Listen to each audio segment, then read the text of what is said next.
चलिए सर, आज हम लोग जानेंगे प्रतिबिंब के बारे में। आज के बाद ये चैप्टर पूरा का पूरा कॉन्सेप्चुअल होने वाला है, काफ़ी शानदार होने वाला है। पर आपको क्या है कि चीज़ें साथ में समझ करके चलनी पड़ेगी। आप चीज़ें रटने पड़ जाओगे ना, फिर दिक्कत आने लग जाएगी आपको। अगर आप समझते जाओगे तो चीज़ें आपके लिए बहुत आसान हो जाएगी। प्रतिबिंब, इसको इंग्लिश में इमेज कहते हैं। प्रतिबिंब को इंग्लिश में क्या कहते हैं? इमेज। होता क्या है, देखो वही आप जो अब आईना के सामने खड़े होते हो, जो आपका चेहरा वगैरह पीछे आईना में नहीं दिखता है, वही प्रतिबिंब है। वही आपका क्या है? प्रतिबिंब। ठीक है, वही इमेज है। तो इमेज बनती कैसे है, इस पे सवाल है। और इसी बात को हम अगर सीख जाएं तो परिभाषा भी लिख पाएंगे। देखो परिभाषा क्या लिखा हुआ है, ध्यान से देखना, मैं समझाऊंगा भी। यहाँ पर डायग्राम मैंने आपके लिए बना के लाया है।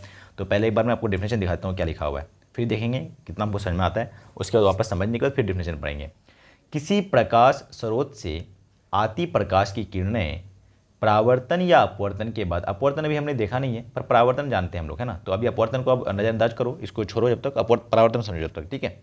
तो किसी प्रकाश स्रोत से, यानी प्रकाश स्रोत मतलब जैसे बल्ब वगैरह हो गया, जो भी प्रकाश स्रोत मतलब जैसे रोशनी निकलती है, आती प्रकाश की किरणें परावर्तन के बाद जिस बिंदु पर मिलती है या मिलती हुई प्रतीत होती है, प्रतीत होना मतलब ऐसा लगता है कि वहाँ मिल रहा है, मालूम होना, तो उस बिंदु को उस वस्तु का प्रतिबिंब कहते हैं।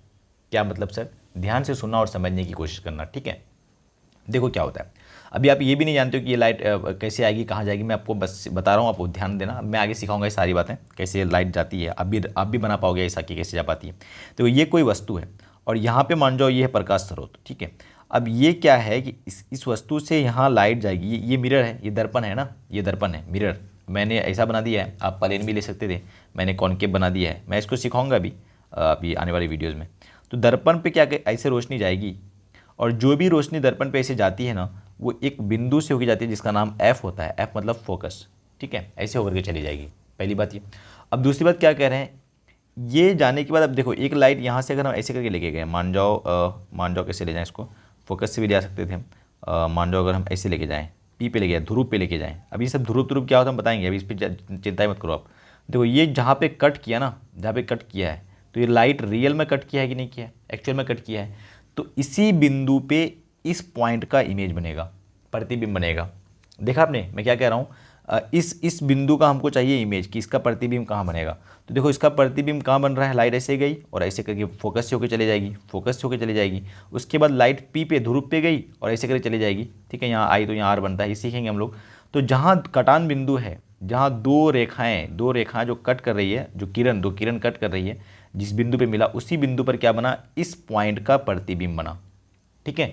तो देखो क्या लिखा हुआ है, किसी प्रकाश स्रोत से, यहाँ प्रकाश स्रोत से आती प्रकाश की किरणें परावर्तन के बाद, देखो परावर्तन, यहाँ इस सरफेस से परावर्तन हुआ, परावर्तन के बाद जिस बिंदु पर मिलती है, देखो यहाँ मिल रही है, मिलती है, उसी बिंदु को हम लोग क्या कहते हैं, मिलती है, कहाँ गया भाई, या मिलती हुई प्रतीत होती है, तो उस बिंदु को उस वस्तु का प्रतिबिंब कहते हैं। उस बिंदु को इस वस्तु का प्रतिबिंब कहते हैं। आई होप आपको समझ में आ गया होगा, ठीक है।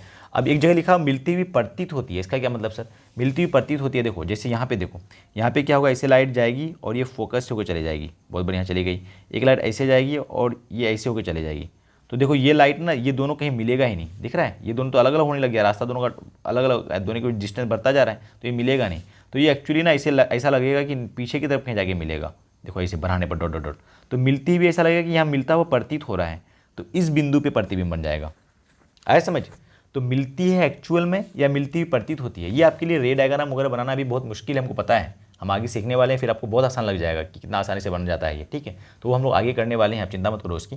अभी तो आप देखो बस ये वाली बात समझो कि मिलती है, वो बिंदु मिलती, आई मीन प्रकाश की किरण परावर्तन के बाद मिलती है या मिलती हुई प्रतीत होती है। जिस बिंदु पे मिलती है ना या मिलती हुई प्रतीत होती है ना, उन्हीं बिंदुओं को हम लोग कहते हैं उस वस्तु का प्रतिबिंब, ठीक है।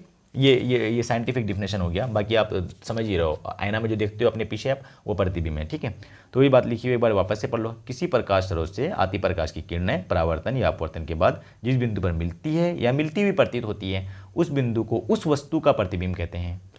वापस से मैं दिखा रहा हूँ, बार बार इस पर जोर इसलिए दे रहा हूँ कि बहुत समझना इंपॉर्टेंट है। इस बिंदु को जहाँ पे मिली है, इस वस्तु का प्रतिबिंब कहते हैं, ठीक है। अब देखो प्रतिबिंब दो तरह का होता है, एक तो होता है वास्तविक प्रतिबिंब और एक होता है काल्पनिक प्रतिबिंब। मैंने आपको दोनों ही सिखा दिया है।